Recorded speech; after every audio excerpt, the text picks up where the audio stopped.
La minute éco-gestion. Une minute, une notion.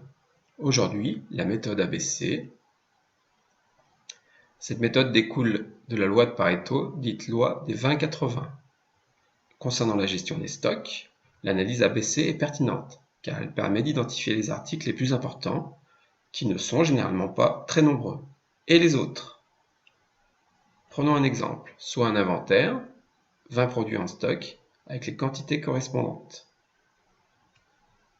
Première étape, on va classer ces produits par ordre décroissant. Exemple, la référence 14, 1800 produits en stock, c'est la référence avec le plus de produits. Deuxième étape, on va faire le cumul du critère retenu, le critère étant la quantité en stock. Comment fait-on? C'est une simple addition, 1800 plus 600, on obtient 2400. Donc deux produits représentent 2400 unités.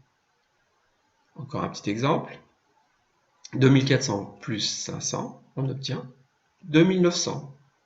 Donc les trois premiers articles représentent 2900 unités stockées. Troisième étape, calculer le pourcentage du cumul.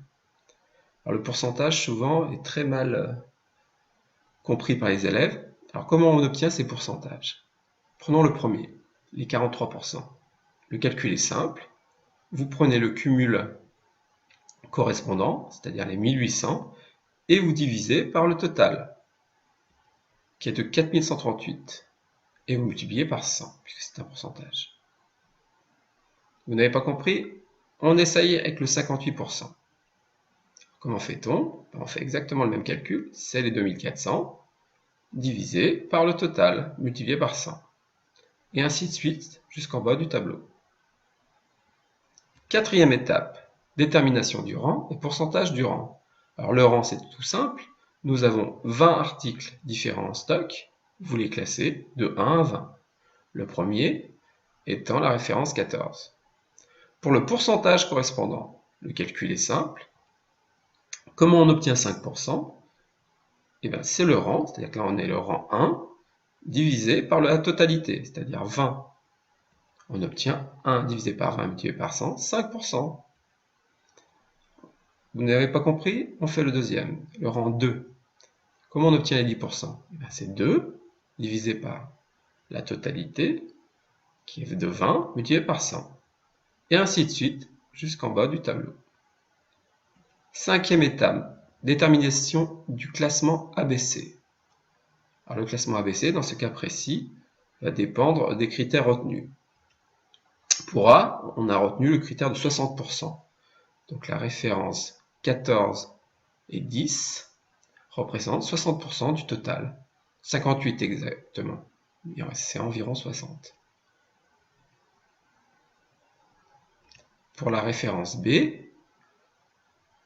on estimait entre 60 et 80% du total cumulé. Donc on obtient 79% avec la référence 7. Ça deviendra donc la catégorie B. Pour la catégorie C, c'est le reste.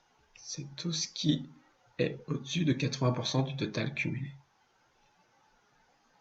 Ensuite, il suffit de tracer la courbe. Donc en abscisse, on met le pourcentage du rang. En ordonnée, le pourcentage du cumul. Et nous traçons la courbe. Exemple, 5% des rangs représentent un peu plus de 40% du cumul. Et nous pouvons faire nos trois catégories A, B et C. Fin de la minute. Merci de votre écoute.